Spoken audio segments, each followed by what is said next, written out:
Are you the kind of person who's happy to damage a car and not leave a note? Well, if you are, then you're in good company. Today we'll be sharing stories from our past, playing some games, and maybe even performing a live sketch or two.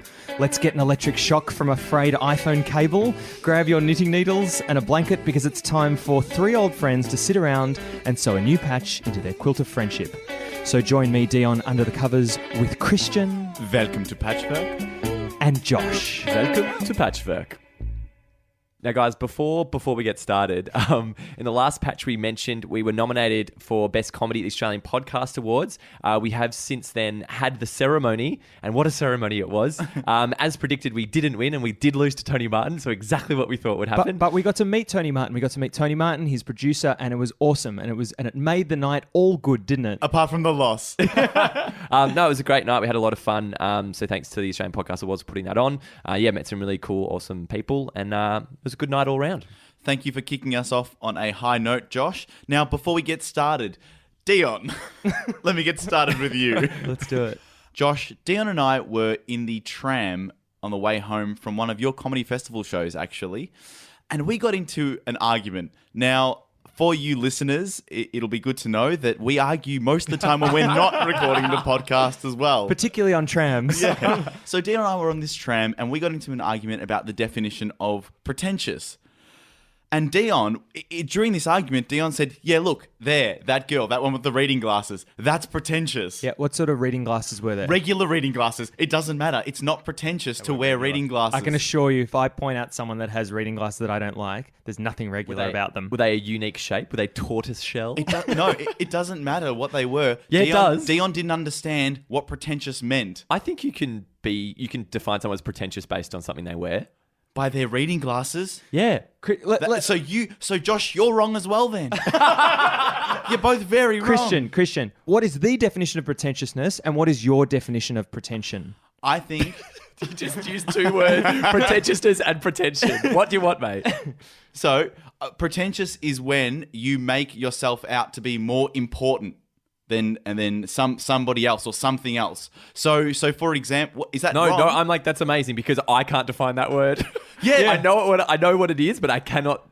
What is it? So you can't define it, but what what he is was it? saying was so perfect. I loved what Christian was saying. He was trying to pretend to be more important than you are. Mate, Thank you very much, Josh. And you're incorrect, No, Dion. that's not what pretension is. I think pretension is someone that's got a huge amount of self-worth but has a lack of awareness that's coupled with it. That's what pretentious is. So What? for me... That is mental. They've got self-worth, but they don't realise they do. No, they don't realise they do or they don't. So, for instance, I think someone who's pretentious is a guy walking down the street. You know those pants that guys are wearing now?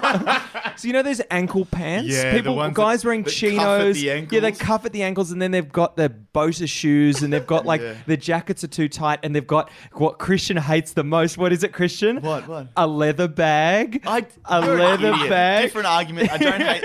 Okay, we'll get onto this Okay, next. what about the leather bag people then? No. Go back.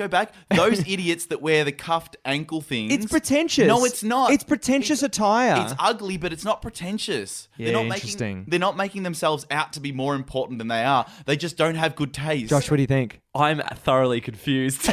I don't know where I fall. Like, I loved Christian's initial thing, but now what Dion's saying, I'm like, I think I agree with Dion, but he's kind of About the opposite to pants. Christian. About the pants. Well, I think that's because I don't fully understand what the word means. What about someone who is really, really into their wine?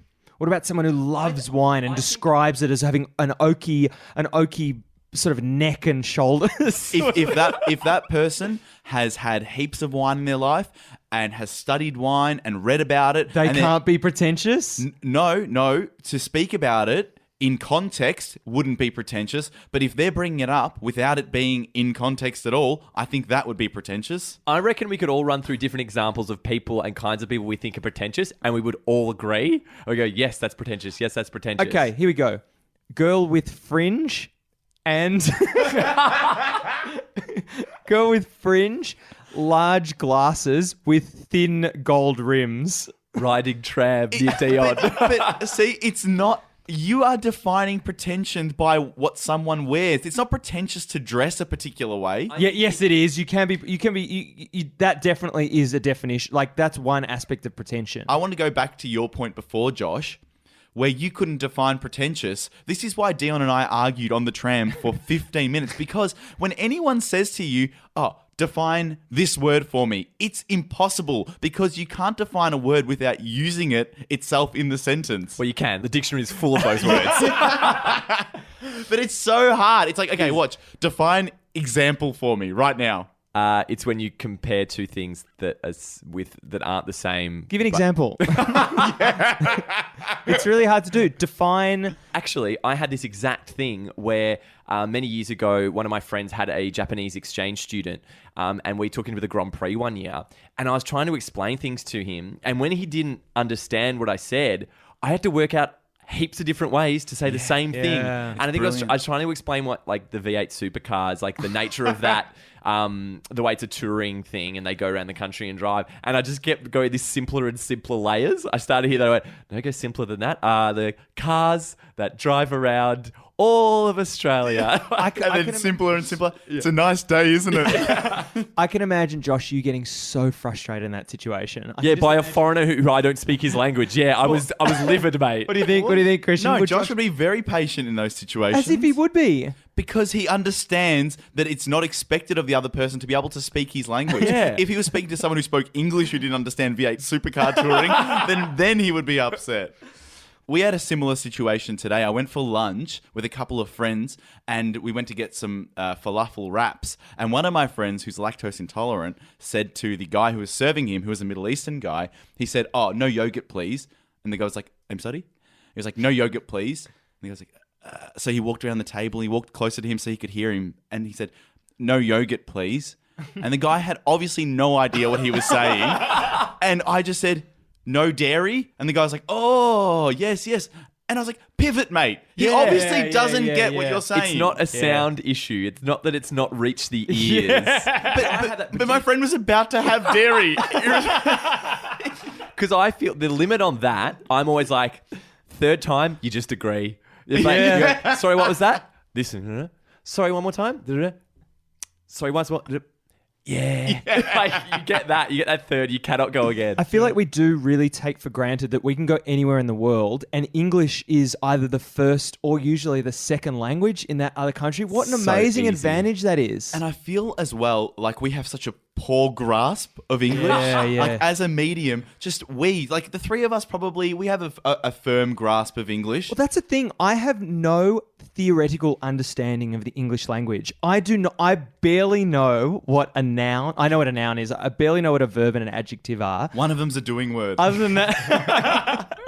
than that, I have no theoretical understanding. So I would love to go overseas and teach English at a school overseas. I have no idea how to do it. No, there are people who do that who like, they go, oh yeah, I did a gap year wherever and I just taught English. Like, do you know much about it? Like, nah, you just kind of go, nah, you said that wrong, say it this way. How weird's that? You can't really explain it. But that's one of the best things. I remember when I started doing German again, I did it at high school, but then I picked it up again at uni after a few years. And I went back to the start and like relearned everything fresh. And it really made me understand English better. It's like, hey, there are rules to language. Really? Yeah. And just having to learn it in another language made me reflect on my own and how I use it. But still, the same point of view. Like, I have like sentence structure in English. It's just like, no, that sounds wrong. That's wrong. Actually, it was so interesting today. As part of my job, I needed to go to a school and I actually got to sit in on a maths class. It was a year 11 maths class. It was fascinating. And I was like, oh man. Did you remember anything? The concepts sounded really straightforward. And I was thinking, if only I would have concentrated, I probably would have learned and liked this stuff so much more. Yeah. But like 15 years later, I'm kind of like... I can safely say nothing I learned in math methods I've ever used again. Yeah, really? The closest is like compound interest. But I don't like. I don't like when people say, "Oh, I'll never use this again," because that's not the point. The point is about learning it. It's about knowing that there are these constructs that exist in our world that you forget 2 years later. Yeah, well, that's because you're an idiot. But the point is learning. It's all about learning and having more information. I understand that point when you're talking about like English and history and geography potentially, because it's like, that you get a bit more of a worldly knowledge, but like specific formulas to work out the hypotenuse of a triangle. Yeah. So I actually think I'm going to argue that maths... Stop devaluing maths, you idiots. I'm going to argue that maths potentially is the most useless thing you can learn at school. It is unbelievable when you say that. No, but I think physics and chem, I reckon they're great, and biology. What do you think is the basis of both of those? Maths is the universe. No, I am gonna hate listening back to this. But no, I understand how important maths is. I don't. No.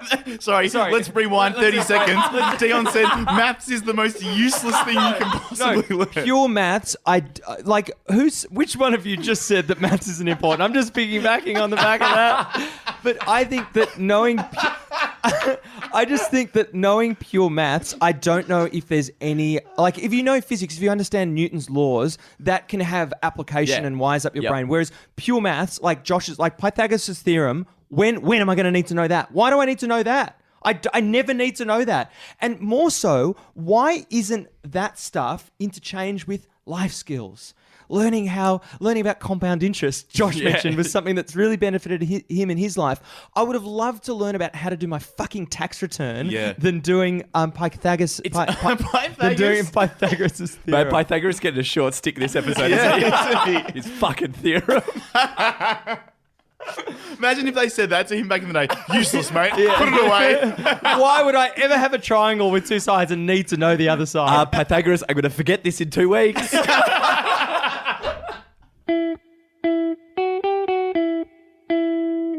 And now it's time for Oh Wow of the Week. Oh, wow. Oh, wow. Oh, wow. Heineken created a brick-shaped beer bottle to help build houses in impoverished countries. Oh, wow. Oh, wow. Oh, wow. Oh, wow. A few years ago, when I was traveling around Eastern Europe, I went to Russia and I went to St. Petersburg and I went to this museum called the Hermitage Museum, which is the most phenomenal museum. It is huge. It has the most exhaustive number of Greek antiquities. It's unbelievable, the scale. But I decided to get a tour. And this old lady rocked up. She would have been 80 years old. And there were 5 people that joined this tour. And I learnt absolutely nothing on the tour because there was in Russian. There was this one guy from the Czech Republic who was one of the funniest people I've ever observed in my life. And I honestly was not listening to the tour guide and I was busy concentrating on him and recording him. So I have footage of this guy and he was doing the most amazing thing. Christian, what I'm going to get you to do is I'm going to get you to talk about this Greek antiquity that we've got over here, and I'm going to do what he did. Look at the lovely bust. Yeah, it's got that lovely bust. Nipples are just very perky. And the nipples are from sort of the 18th century look at the abs as well. Yeah, and the it's abs very and the abs. purely defined. Yeah. So he literally, the tour went for half an hour, 45 minutes. He was interrupting the whole tour, and it was so funny. Are you sure he wasn't a tour guide in training? He was shadowing for the day. Just repeat everything I say. Okay, got it. He was translating from English to English. But it was so funny because there was this guy, he was bald, he was 60 years old, his son was with him as well, and his son didn't seem too bothered by it, but at some points he'd kind of tell him to sort of shut up because he was interrupting the whole tour. Similarly, I went on a tour of the Vatican, and the guy that gave us the tour, likewise, this is one of the most holy places on earth. And I'm not religious, but I felt quite in awe being there out the front. I didn't pay much attention when I was inside, to the point that I missed the Sistine Chapel because the tour guide was spitting so much on his headset microphone that there was a little clump that was building, and it was like a small statue of spit. And we just kept filming, zooming nice and close to see how tall the spit statue could get. It is interesting, actually, on topic of Sistine Chapel, it's so interesting because you go there and you're not meant to take photos, and everyone is taking photos. Why not? Why not? Why can't we take photos? Because the flash ruins the... Just say no flash photography, thank you. Sure. I'm up for that. There was a security guard when we were in there tackling people to the ground when they pulled their phones out. See, what I don't get with all that stuff, and I did the same when I was going there, but there are way better photos of the Sistine Chapel you can see on the internet than your so shitty true. one. The one I took, which is me like holding my camera down by my leg, pointing it up at the roof so no one would see That's it. what everyone is doing. I think the funniest photo I took in another museum was a guy, and this was about 7 years ago. So he had a candy bar phone, and he was taking a photo of the Mona Lisa with this candy bar phone. And I was going to go up to him and go, "What on earth are you doing?" And like, especially in Rome, like you can go and buy a postcard for $1 as well. So why do people want because they need evidence, right? That's the thing. I also find it really weird when people get photos in front of things that it's not necessary. Celebrities. It's not Getting photos with celebrities. Oh, you think that's weird? Here's proof I met this person. Nah. You could have just told me, mate. I'm all for that. I'm fine with that. Yeah, I'm pretty fine with that as well. Christian, who's the most famous person you got a photo with? Adrian Brody. I had it. I was really hoping that you asked. He was sitting by himself in Monte Carlo outside the casino. So we arrived really late and everyone had gone. And in the back corner, there was a guy sitting with like a beautiful Russian model. She never spoke, but I'm assuming that she's Russian. And from like 100 meters away, I was like, that's Adrian Brody. Josh, have you ever had a photo with someone famous? I'm assuming you would have declined that after what you said before. No, of course, yeah, I have. Bill, Ed and I, my brother, when we were in New York for the first time, this is probably only 2006 or something, when The Apprentice was like the hot new show, and Bill Rancic, who won the first season, or came close, I don't know, he was in the first season. I love that. Josh's most famous person is a guy who was in the first series of The Apprentice. Tell me you weren't expecting that to be Donald Trump Yeah, as well. I definitely was. It definitely was. Bill Rancic. I've never heard of him. It's a made up story by Josh. Yeah, that's one worth making up, isn't it? A guy you've never heard of. You're just a shit storyteller. The most famous person I've had a photo with was when I was in Edinburgh and I wanted to see my favourite comedian, Stuart Lee, doing stand-up, and I wandered down to the ticket office and looking at the list of people that were playing that night was Steve Coogan. He was there with his daughter. And I was like, "Steve, I'm a massive fan. I know this must be really annoying, but can I please get a photo with you?" And he went, "Yeah, all right." So his daughter took a great photo because young people take the best photos, don't they? Not all young people. My other celebrity photo was on Schoolies. It was, how's this for a celebrity? Glenn Wheatley. Oh, that's weird. Oh, Josh. Of course that's Shocking. that's a celebrity for you. It's an Australian icon. Actually, we all had the experience of having a photo with Tony Martin at the podcast awards. That was awesome. Yeah, but that's fine. That's an awards thing. But the Glenn Wheatley photo, back to the important celebrity. So the guy who took the photo, one of my friends, it is the most... I don't understand what he was thinking when he took this photo. So this was back in the day with disposables. God. Get the photo back. It's literally me and Glenn Wheatley shoved in the bottom corner. Oh, the rest of the frame is like the side of the Byron Bay pub that means nothing. Oh, no, he was trying to frame it. He wasn't. It was just a shocking photo. Please tell me you have a photo of this that we can post on our Facebook page. I'll try and hunt it up. If not, then we'll just get a photo of Glenn Wheatley that we'll put. Yeah, exactly. Who is he? Well, I just all I know is his hair. I know exactly I know exactly what color his hair is. It's sandy colored, right? Yes, and thin. Yeah, and thin, and no product. Yeah. I think he was either like a collaborator, I think with like John Farnham or Jimmy Barnes or something like that, like a producer or something. Wasn't he John Farnham's manager? Yeah, maybe that was it. Yeah. And something about money happened? Yes. Yeah. Yes. I think we can all say now that the person who's most famous that we've had a photo with is Tony Martin. And it was coupled with a great chat as well. It wasn't just a photo. And I think that's the thing, Josh. Like if people That's just want to better. get, people just want to get a photo with a celebrity, I think that's odd. Actually, when I was younger, when I was like 6 years old, I used to go to these football Auskick training things. And my favorite footballers used to come and coach us and train us and have a kick with us. And so I would go year after year. So I used to see the same footballers year after year. So I would get a photo with Jason Dunstall one year, and then I'd get that photo printed back, bring it the next year, and get him to sign the photo. I've got all those photos. I'd love to post one. Do you take a photo holding the old photo? Yeah. No, people do that. It's on Reddit. Really? Yeah, it comes up on Reddit all the time. What the hell? Yeah. You didn't do that, you idiot. No, but that was like a year later. I wouldn't have looked any different. I would have just had bigger buck teeth. That's the Did he remember you? No. I think I would have gone, I got a photo with you last year. And I was like, oh, yeah, really? Oh, yeah, really, mate. So did 20,000 other kids, mate. Yeah, well done. I have a really great photo with Gary Ablett where he's holding me in the sky. That's so great. In the sky? What does that mean? It was on a plane. He was Out the window. No. I have a great photo. It's actually my favorite photo. So I went to this Geelong Open Day. We barrack for Geelong, my family, and we went down in 1995. I was 5 years old. Went to this open day, and I was only there to see one person, Gary Ablett Senior, And he is the greatest footballer ever. footballer to have ever played the game.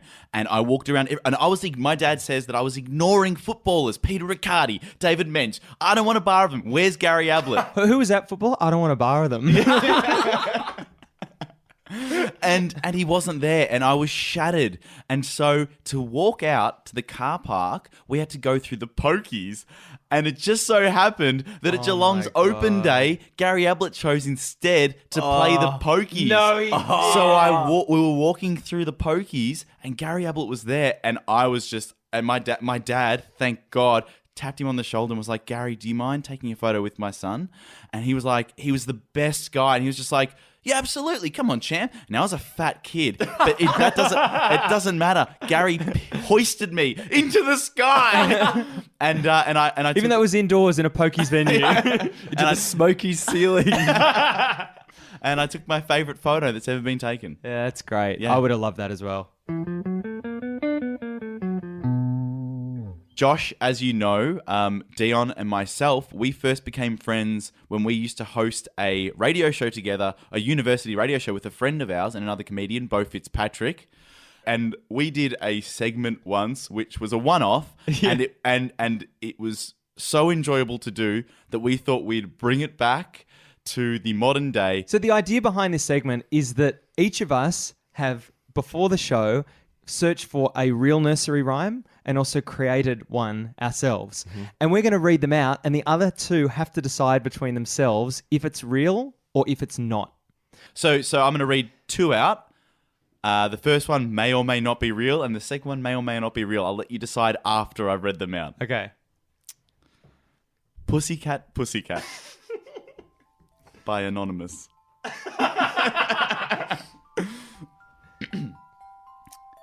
Pussycat. Pussycat, Pussycat. Where have you been? I've been to London to see the Queen. Pussycat, Pussycat. What did you do there? I frightened a little mouse under the chair. And now, the second one. Tall red house. Calfina, Calfina, Calfina. She lived in a tall red house. Calfina, Calfina, Calfina. Shoes off, such a louse. Wring her by the ear, but never a tear. Calfina, who wore very firm socks. It's surely that one is the fake one, although Calfina's quite a unique name. I don't know what Calfina is. So what do you decide, guys? I think the first one was real and the second one was made up. I think the first one was real and the second one was made up as well. Pussycat, Pussycat was real. Yes. Tall Red House was written by yours truly. Calfina. Josh, would you like to go next? Sure. So my first one is, where does pussy go? All of that pussy in them. Up, down, left, right. Pussy hides in the night. North, south, east, west. Timmy lays his head to rest. Where has pussy gone? Where has pussy gone? Don't worry, Timmy. She's back by morn. By morn. That's the giveaway. What do you think, Christian? She's back by morn. No, let him do. Let him do the real one. Okay. Okay, and here's the second one. It's called 1, 2, 3, 4, 5. 1, 2, 3, 4, 5. Once I caught a fish alive. 6, 7, 8, 9, 10. Then I let it go again. Why did you let it go? Because it bit my finger so. Which finger did it bite? This little finger on my right. Josh, we both know that Josh, rhyme. that's a very, very famous. And I told you, I've never played this game. And it was very difficult for me. No, you're supposed to Google like an old. I Googled one. It's in the top 50. Pick one from outside the 50. We're going to know all of them. Why do you think I struggled beforehand? sorry. Jeez, Josh is taking a while with this one, mate. It's not that hard. Sorry, Dion. Which one's real? Okay, so the second one is real. Josh, the second one is real. Yeah. Same way I heard Pussy to London, mate. I knew that was real, dickhead. Oh, did you? Yeah. Okay. That was in the top 50 too. Okay. Let's leave the final one to the expert. Let's see if I can fool you. The first nursery rhyme I have is called Little David Doubt. Little David Doubt, if you don't give me money, I'll sweep you all out. Money I want and money I crave. If you don't give me money, I'll sweep you all to the grave. Great. Okay. Yeah. And the second one is called The Farmer's Flock.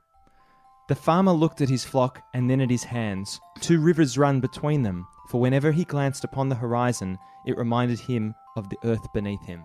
It's very somber. Obviously, you've come up with the first one.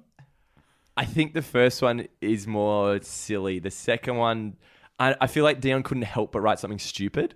Yeah. So I don't think he could write something as tasteful as the second one. He was in hysterics as he was writing it. Okay, so you think Little David Doubt is the one I made up? Correct. Yeah. Yeah. You're both wrong. Really? What? Thank you so much. Yeah, see, that's because you tricked us. Yeah, you Thank you piece so of much. shit. That's the whole point not of the the game. What's no, the the game? game is to come up with a silly nursery rhyme that we might believe, No, but it's is not. obviously made No, up. With the word pussy in it.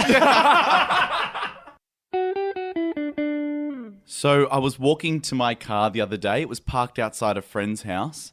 And I got to the front of my car. I saw a really big bundle of duct tape just in front of the bumper. And I was like, hey, that's strange. That's the duct tape that was holding my car together. And then I looked and I saw my bumper had been pretty much detached from my car. And I was like, well, of course, because the duct tape's been removed. What's going on? And then I saw a note left on my window, and it read, by error, I removed the duct tape from the front of your car. In parentheses, I was going out to get into my car. Please accept my apologies. P.S. The cars look similar. What? So he mistook your car for his car and was like, Sorry? get this tape off. Sorry, Josh, let me just stop you there. I'm pretty sure it was a her because when I grabbed the note, it stunk of perfume. The only way that I could visualize this happening is that someone has approached my car, pulled the entire of the duct tape, but not stopping to think, wow, this duct tape's really well placed to hold this bumper up. They removed all 40 pieces of duct tape. My entire bumper was detached from my car. But what I don't get is who walks to their car and thinks, who's put these shitloads of duct tape on the front of my car? That's my point. Yeah. And at no point in the process stop to think, geez, I'll just turn my head to the right and look at the license plate. Am I making an error here? Christian, have you ever left a note on someone else's car? No. I have. I left a note. This guy parked across 2 parking spaces.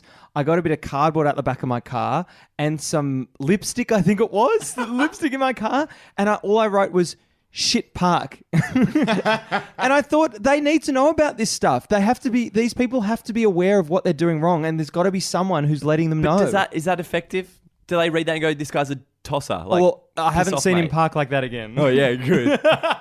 In Melbourne. Have either of you ever damaged another car? Like mine was and not left a note? I think I may have knocked a mirror with my mirror, but and I not don't left a think note? it broke because I was in traffic at the time, I think. Yeah, the key there is don't think Yeah, it broke. exactly. That is the key. And felt like, and it's the shit thing of like, I can't afford to fix this if I broke someone's shit. Yeah. I can't afford like $400 or something to fix someone else's shit. Yeah. So what's the threshold? Oh, now just because I'm a better human being, I'm like, definitely, it's like if I stuffed up. Really? Yeah, if I stuffed up. Because my thing with that, same with stealing stuff, I always put myself on the other end of it. And it's like stealing someone's wallet or something, that is a huge, massive pain in the ass for the person. Just hand it in. I think that if there's aesthetic damage, then you don't need to leave a note. If it's functional damage, then probably. When do you Which functionally hit a car? So you're saying if there's just a ding? If you think that the damage is severe enough that there's a function of the car that can no longer be performed, that's when you leave the note. Of course. Is that even up for debate? No, the debate is... Wait, what's the debate? No, the debate is, do you leave a note if it's aesthetic damage? So I think Christian's threshold is a bingle. Yeah. If it's a bingle, no note. Anything beyond a bingle, then you're leaving a note. Lara, no note. My favourite bit of detective work I ever did, because I've never Out of all the detective work I've done, the favourite bit of detective work I did. So I've never had a proper car accident. I've only had stuff hit and knocked, but never like car on car. It's normally been parked or it's a mirror Ooh, knocked car or on something. car Sexy. That's good, doesn't it? So the detective work happened when I was at Safeway, when I used to work at Safeway. And I came out after my shift one time, and there was like this, my rear tail light had been hit and smashed. I was like, oh man, that's so annoying. I wonder what that was. And I was like, I wonder what this was. So what I did, I stood next to it. I put my hand on my hip where the level, That's good. the level of the knock. Doesn't seem an appropriate time to dance, Josh. And then I walked over to the nearest trolley, and lo and behold, the exact height of a trolley handle was where it had been hit. So some inconsiderate person had just let the trolley go Yeah. Wow. and broken That's my exactly back what light. happened. Great detective work, Josh. That's like if you're at a murder scene, you notice like a grip around a person's neck, and your deduction is your detective work is a human did this. It's the same thing. Could have been a gorilla, mate. You don't know. No, it could have been a koala because they've got the same paw thumbprints. prints. I would have loved to have seen Josh walking over to the trolley with his hand on his hip, just kind of gradually Looking real sliding sassy. over. Yeah. It's the sassiest detective I've ever seen. Detective Sass. My brother Luke actually got a note left for him in his mailbox from an angry neighbour. They're called letters, Josh. It actually has the date and everything. It's a proper letter, you're right. And so this was he's renovating currently, and so he has some builders around, and his builder's name is Michael. And so he had this letter. So that's setting the scene. So there's been builders around a lot. This neighbour who I think you'll probably make up your mind what kind of person they are, but safe to say there's probably not a lot going on in their life. There's probably not much happening. Yes. So it's got full-time date, the owners, and then it's got Luke's address, and then by hand. Presuming that means it was delivered by hand as opposed to posted. I've never seen that before. Weird. So it's also not important to highlight that. Who cares? There's definitely nothing happening in their lives. Now, to protect the innocent, I'm going to change any personal details here. Detective Sass is back. So the letter reads, Dear owners, I live at 4 Sampson Street, Brunswick. Your house, 1 Sampson Street, is being renovated by the builders XBY Development. Your builder, Michael of XBY Development, has a Vizsla dog called Columbia that is allowed to roam around the vacant lot and street off lead. A number of times during the construction, there has been dog poo in my driveway of the size of this dog. Of the size of this dog. And during the times, he and the dog are present. So this is the real detective working out the size of the dog shit. I'm just so impressed that the dog is able to shit its own size. Shedding its skin. Today, I politely asked your builder, Michael of XBY Development, to stop his Vizsla dog from leaving poo on my driveway. He did not agree to do this. Instead, he yelled abuse at me. He then got out of his car aggressively and approached me, yelling at me, saying words like F off, etc. I have contacted the police and put them on notice about the abuse. God. Please ensure your builder, and then we've got the numbered list. 1, does not approach me or abuse me in any way. 2, Here are the deliverables. 2, does not damage my property at any time. 3, has his dog Columbia and any other dogs on lead at all times. 4, ensures his dog and other dogs do not poo in my driveway. This is great. I love this little threatening sign off. Please be aware, you will be liable if anything happens to me or my property due to your builders. Wow. Kind regards. That's it. So that's, I found that so funny when he said that he denied that the dog shat in the driveway. but what Luke told me is what she had done is she had taken not only his dog's shit, but all of the dog shit she could find and put it on his work vehicles. So then what him and his builders did, they grabbed all of that shit and just threw it in her front yard. What did she expect? It's nuts. What's she doing? Imagine her going to that much effort. I was going to say, surely the response is mailing her some poo back. Oh my God. Hand mailing it. Write that on the flaming paper bag by hand. By dog.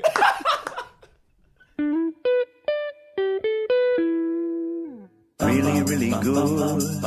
You know what's really, really good? Really, really good. You know what's really, really good? You know what's really good? When the driver coming from the opposite direction realizes that it's nighttime and flashes their headlights as a thank you. Really good. You know what's really good? When you finally work out which toaster setting cooks your toast to perfection. Really good. Do you know what's really good? When you warm something up perfectly in the microwave without needing any additional time. Really good. And we love hearing your really good, so make sure that you jump on our Facebook or Instagram or Twitter pages and post your really goods for our Really Good Friday. They happen every fortnight on a Friday. You know what Andrew Madolo thinks is really good? When a hard-earned thirst is quenched by an ice-cold beer. Really good. You know what Daniel Goh thinks is really good? When you're the only one on your pub trivia team who knows the answer. Really good. God, wow.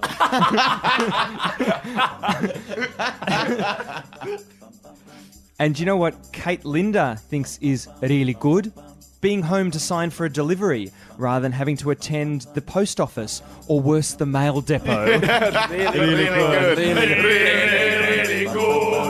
You know what's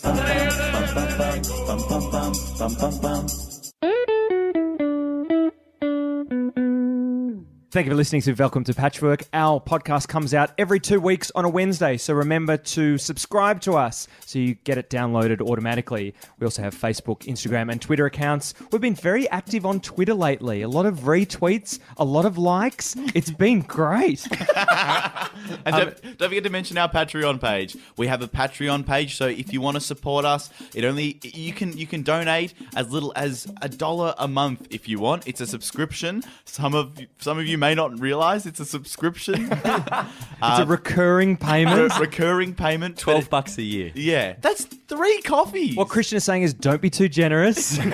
But we also, one of the things we do is record a video summary after each show. So you get a preview a week earlier, usually, if we're on time with it, of what the upcoming show is about. And thanks very much to our patrons already. We really appreciate the support. So yeah, just go to patreon.com/welcome to Patchwork.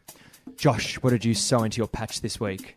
My patch this week was Christian hitting someone's car and leaving a note that simply explains Pythagoras' theorem.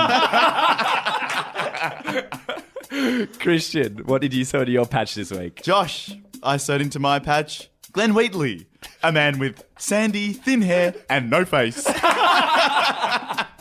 And Dion, what did you sew into your patch this week?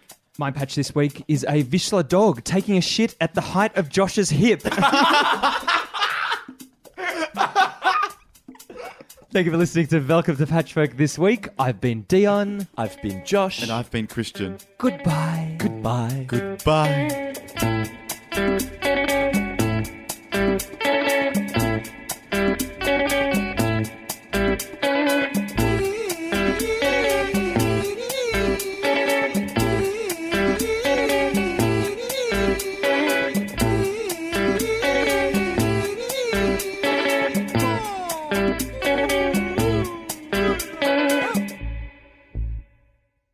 The most person I've had a photo with... The most person, do it again. The most person. The most person that I've had a photo with.